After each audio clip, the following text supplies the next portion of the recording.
Alright, YouTube and the Samba people. We're looking at the engine compartment of my 77 VW bus, 2-liter fuel injected, more or less all stock except the Petronics module in the distributor. The bus is having a hiccup problem under load between 3000 RPM and the ref limiter at whatever 3,800. I'm never going above 3,800.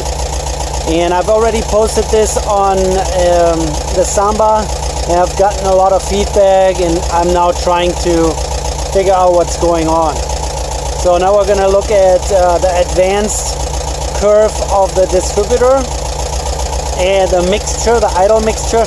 You can see my my air-fuel ratio, my exhaust gas analyzer, and I also have a light here that gives me RPM, so we're at 870 RPM. I can also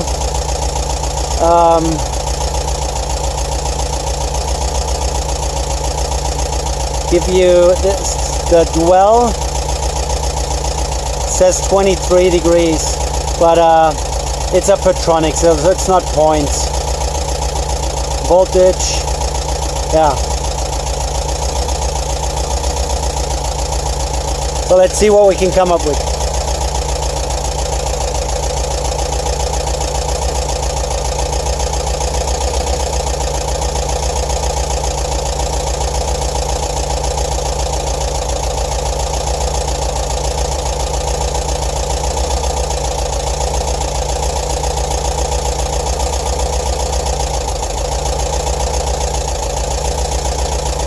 Alright, so now I have the needle on the balance point, so it's the neutral position for the needle. Now I'm inserting the sensor into the exhaust pipe and we're just going to see what kind of idle mixture we currently have.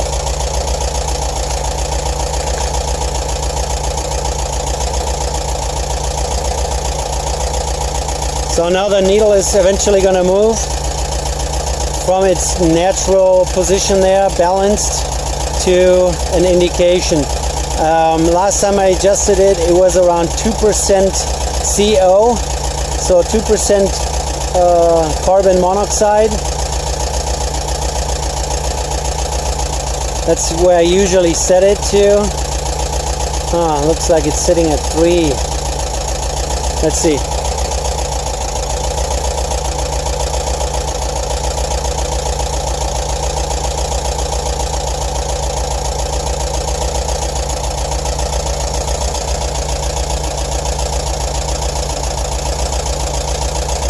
That might be a little high.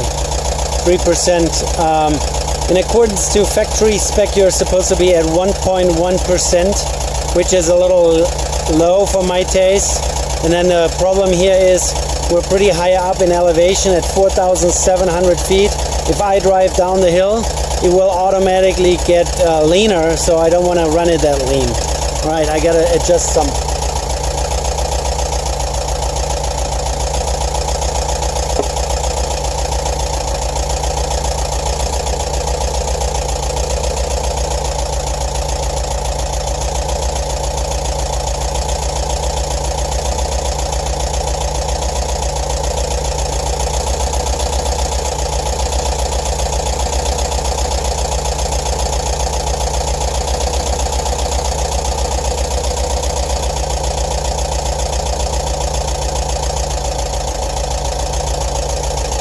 You can tell the RPM went down a little bit, so we'll see what the needle says.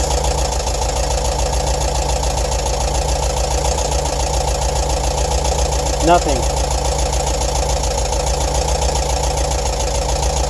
I might have to rebalance this, so I take the sensor out, let it sit, and let's see where the needle ends up, and then I have to put the needle back to its balance position.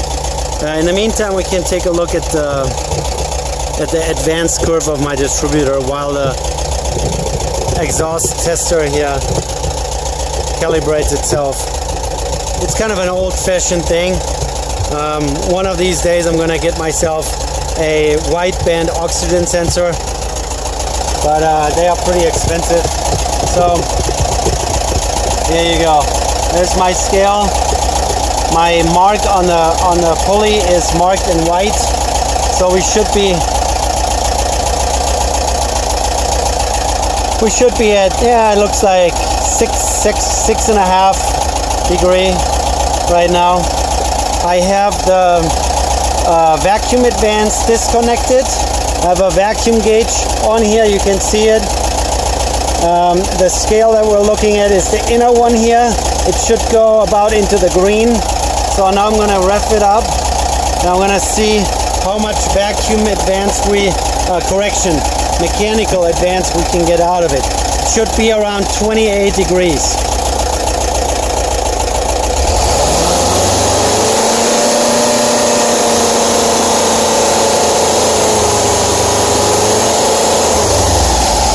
It's right around 28 and it sits there steady, so it's not fluctuating really badly up and down, so that's pretty good. I didn't pay attention to the vacuum, so I'm going to do it one more time.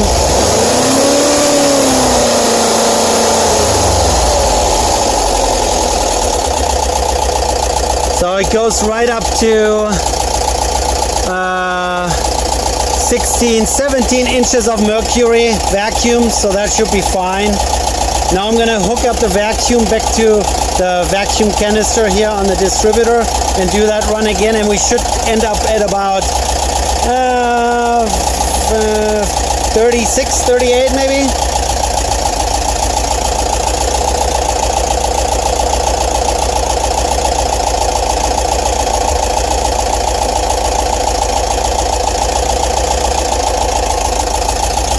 All right, no vacuum gauge anymore.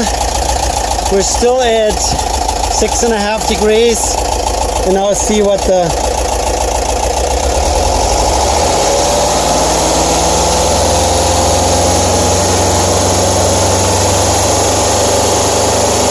that's right around 3,000.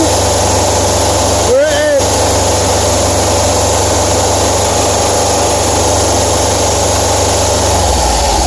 I get 39 degrees vacuum total advance out of it. 39 degrees vacuum and mechanical advance, and it was right around 3,000 RPM. Since here I get a RPM readout, so there's nothing going on with the distributor for sure. There's no wobble. The mark sits steady at 39 degrees, and it sits also steady at 28 mechanical. So there shouldn't be any problem. So now I'm gonna balance out my my CO tester one more time. There you go. Right there, I'm gonna balance it out.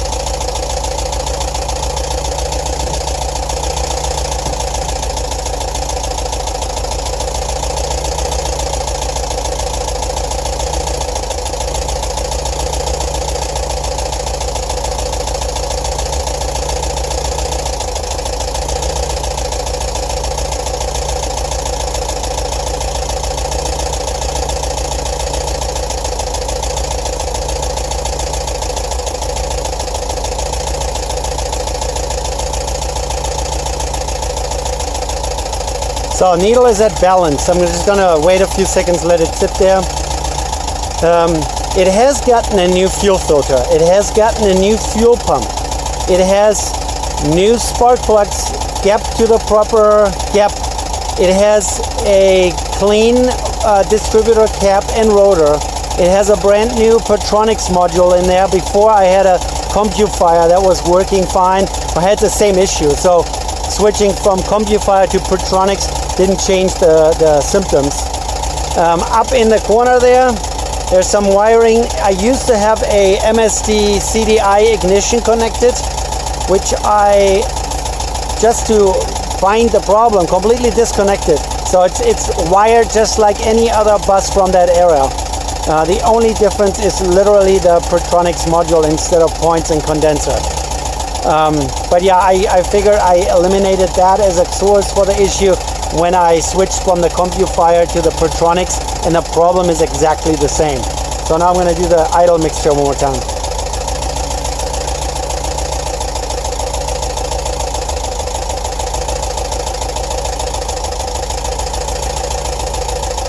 All right, let's see what the needle says.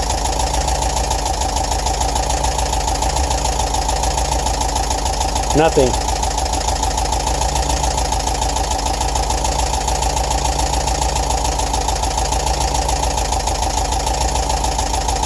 Now that's great. What is going on here today?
Now we're up in the RPM,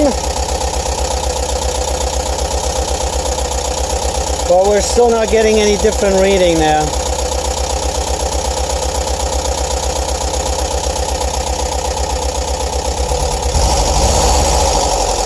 Oh yeah, the airflow sensor, the airflow meter up there in the corner, that also has been swapped around. I have two of those, so shouldn't be an issue either. So ignition shouldn't be the factor, fuel pump shouldn't be the factor, airflow meter shouldn't be the factor. I don't know. Vacuum is good. That gets to the vacuum advance. The mechanical and vacuum advance seems to be both working fine.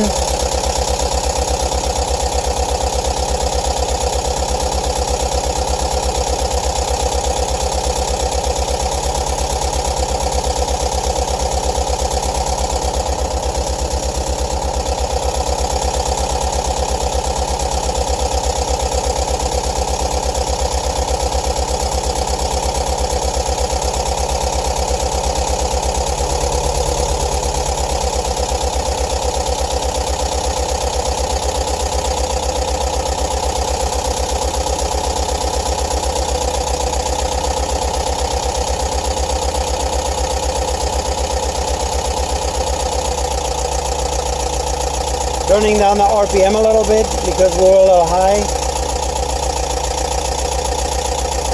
I'm still not getting any readings.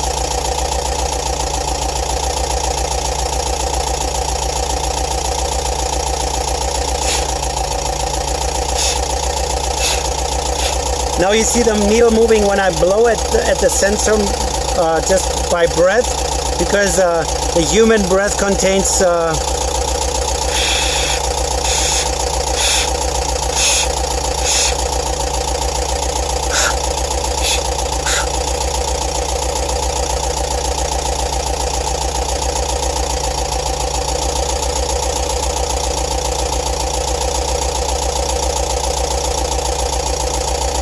really annoying. That is annoying.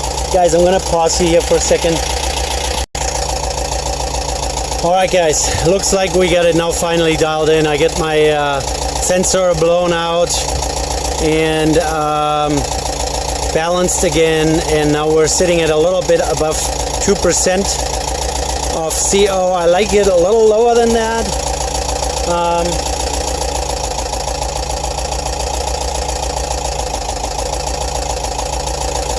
So I turn it down a little more. I don't want it quite as low as factory spec, just because I always drive down the hill, you know, lower elevation means denser air, and then the mixture will automatically go lean. So we're a little below 2%, and that's perfectly fine. You can actually manipulate your cylinder head temperature with with the mixture. So if you're running it too lean, you will see really high temperatures. So at the moment 820, yeah, you see the RPM. I'm gonna crank that up a little bit.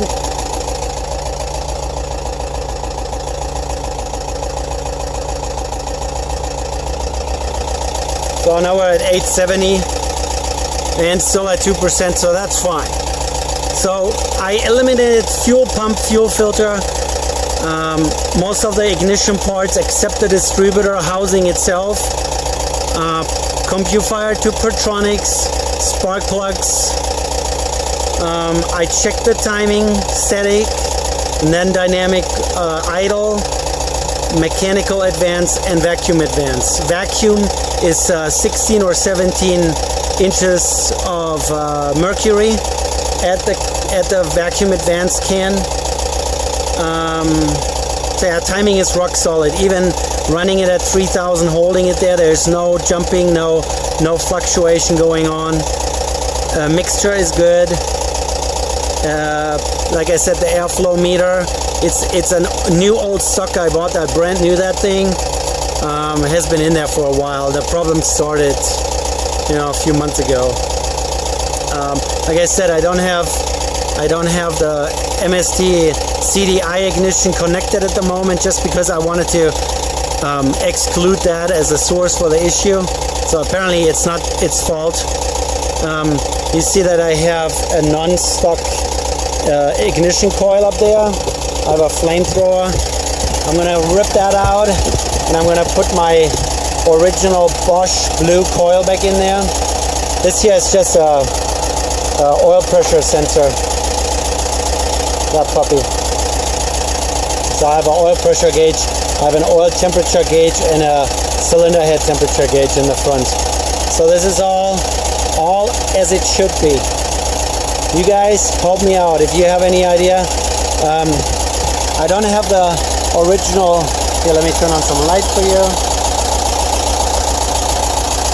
I don't have the original double relay anymore. That's an or it's a Bosch, but it's a new one. That over there is just for the MSD. It powers the MSD. The resistors are the same. Over in that corner, you would see that I have a hot start relay in there. So the power for the starter doesn't run over the ignition switch anymore. That's another modification that I made. But the rest here is, this is just an extender for where the oil pressure, the idiot light switch, this one here, the pressure switch goes in. It's just a hose that extends it up here, and then this little connector here made out of billet aluminum to hook up the oil pressure sensor. And the rest of the wiring here is just the MSD ignition. So that's what it is. It idles. Temperatures are good, pressures are good. Yeah, I know, my EGR is disconnected, I know. Anything else? Even my thermostat works. I bought a brand new one. Alright, you guys please help me out. Alright guys, just a short remark here at the end. So I put my original 40-year-old, 42-year-old, 41-year-old ignition coil back in there. And I also noticed that I was still running a resistorless rotor. You need resistorless rotor for, a capacitor discharge ignition. The one with a resistor in it, they will get fried.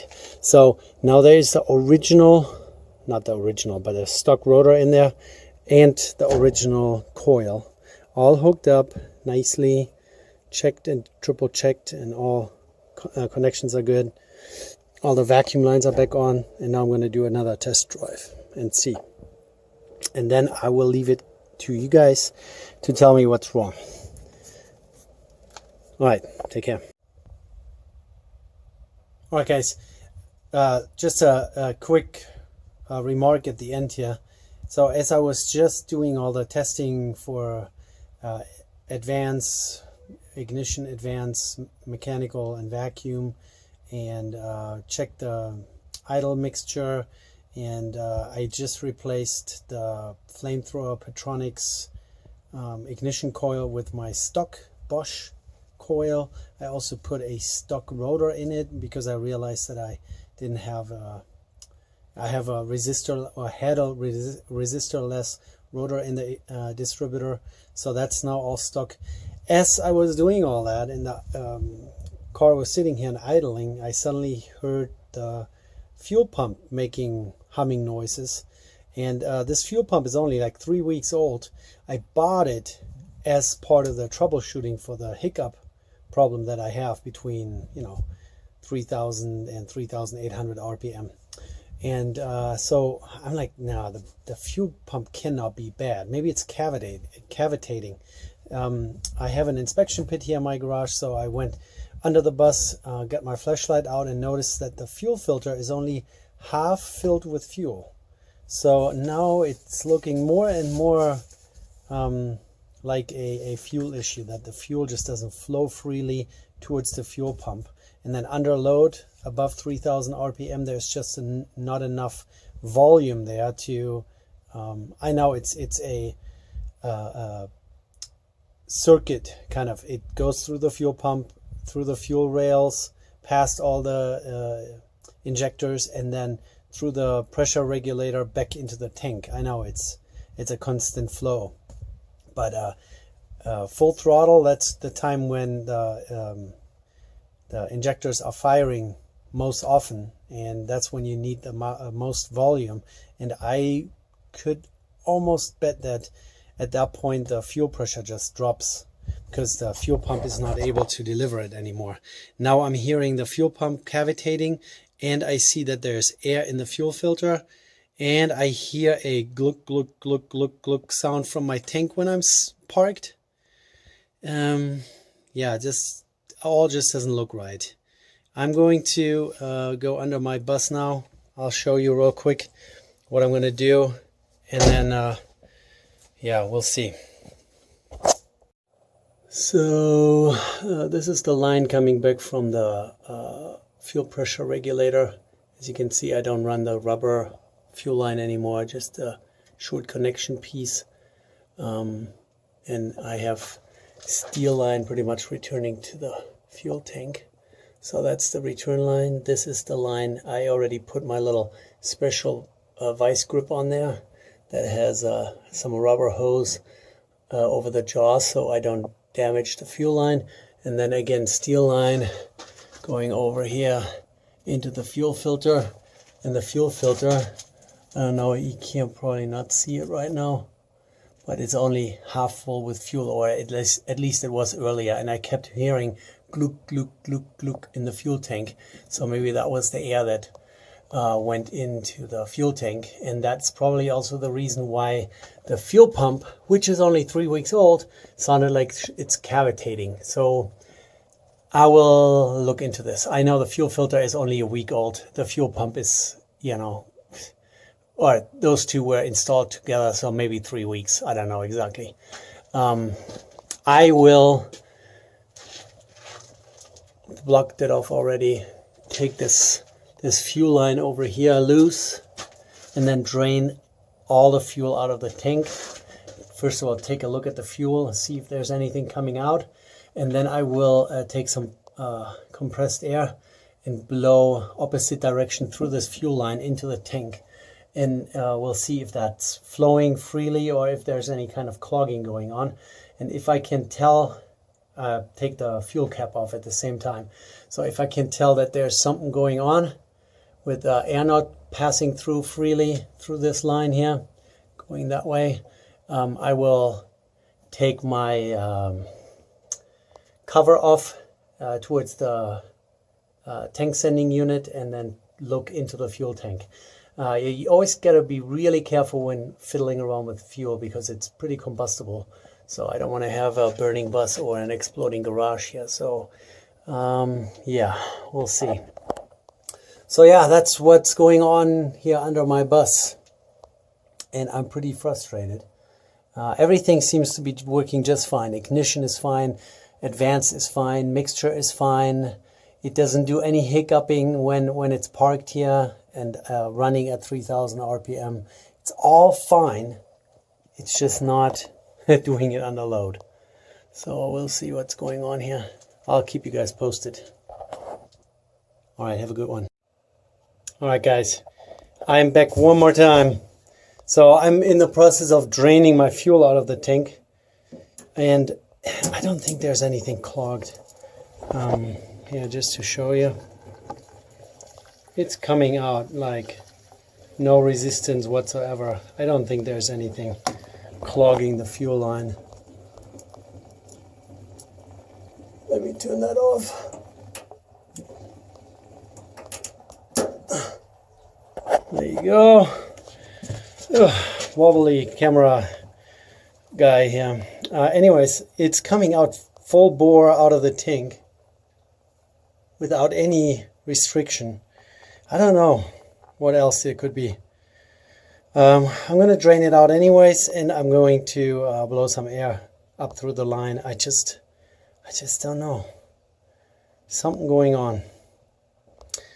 I might pull my tank sending unit out and take a look at it. And look at all the grease that's coming out of my CV joint. That sucks. You know, it's not supposed to come out that way. But anyways, all right, guys, take care. So another little addition. So here we're looking at, so there's an engine compartment. This is the top hatch for the engine compartment, but we don't need to get into that. This here is all, why is it not focusing? This is all insulation. There's sound deadener under there, and then over there, oh my goodness, what's going on, camera? That is the access for, you know, it's a cutout in my goodness, don't know how to talk, firewall, access to the tank and the tank sending unit. Through this opening, I actually was able to replace all the vent lines that are up in here, all the, you know, the evaporation system lines, all those little pieces. Just use some petroleum jelly or Vaseline, if you want to call it that, to slide them on, make it a little easier. But I can shove my arm in there. I can get to all those little lines. And yeah, I'll take that off and then show you. So here's the access hole, tank sending unit. I used rivet nuts to, you know, here you see the bottom side rivet nuts. So I can use regular, what is it, M6 screws to bolt this down. I have a screw in each valley here, and then here one on the side. And it turned out that this sound deadener, the butyl-based adhesive that's at the bottom, it's a nice sealant all around it. So when I bolt this down, this is airtight, I'm pretty sure. Not 100%, but, and then I put some edge protection here so I don't cut my arm open. This piece came out of a donor bus. I just cut it out a little larger so I have a nice surface all around. And yeah, so I don't have to drop engine to get to the tank. And here, let me pause one more time. So there we go. I wonder if I can, my battery is too low, even though I'm connected to a charger. That's funny. So anyways, yeah, through here I can get to all those. Here's a line right there. And oh, I can't even look in there. And you know, I have these brackets mounted here. Before I drilled the hole, I made sure I don't hit the tank and all that good stuff. So yeah, it's pretty helpful to have this little thing, so you don't cut into your tank while you're trying to do something here. The previous owner, or actually the original owner, had just hacked this out and then bend it open and then bend it shut. And that's how I got it. And then I decided to, you know, I already had the hole, so I didn't do the cutting. And then I ended up, oh yeah, he had some sheet metal screws run in here somehow. And I ended up making it a little prettier. There's still some holes here, actually. I just realized. Hold on one second. So now I'm going to rip out the tank sending unit. and take a peek in there. And I hope I'm not going to make any spark and cause a fire here. All right, guys. I'll open this up and then I'll get you guys back. I don't know if you noticed the date on there. It says May 14th, 2015. That's the last time that I was in here and tested the tank tending unit. I had a couple aftermarket ones. I pretty much had to make 1 out of 3 because they were all junk. All the new ones I bought, all those Chinese aftermarket ones, they were either not showing anything or they were completely off. And this one here is just ever so slightly off. It shows a little bit lower fuel level than there's actually in there. But you can, there's fuel in the float. That's not good. That might be the reason why it's always showing too low. See that? So yeah, this is definitely gonna be fixed. I'm gonna replace the float. That sucks. Yeah, cool. Good. Alright, gasoline. Stinking gasoline. And a little bit of some crud on there. I don't drive this vehicle very often. That's one of the reasons why it might be, you know, messing around with me a little bit. Here, let me turn you off, and I'll take my my borescope out and take a peek in there. All right, guys. So I think that's going to be it. I took my tank sending unit out, mirrored around a little bit, and took my borescope out, and besides a little bit of some varnishing, there's nothing in there. I was expecting to see like a smoke and gun, like a tissue or something clogging the line, but yeah, there's nothing. And the flow of gasoline coming out of the tank was also really good. So I had all the fuel out, looked around, blew through the lines, and nothing. And I mean, I found the float here. The tank sending unit float has gasoline in it, so that's not good. So I put another one. I have like 3 or 4. You know, those tank sending unit, if they are made in China, they might be leaking up here. So you have fuel coming out the top of the tank sending unit here where the plastic inserts is, you know, the contacts are put through. I bought like 3 or 4 and they were all junk. And then I pretty much pieced one together. I used the outer part of the original and then the electrical part of the newer ones, and unfortunately also one of the floats. And now I just put the old one from 40 years ago back in there. So now I have gas back in the tank. Put some Marvel's Mystery Oil in there to clean it all up, and now I'm going to drive around and see if I still have the issue. Alright, let this be the end of this video. You guys take care. If you like it, give me a thumbs up and subscribe. And for you the Samba guys, please help me out. If you have any ideas that what I have missed, I've been chasing this problem now for 3, 4, 5 months, and yeah, it's not getting any better. Take care.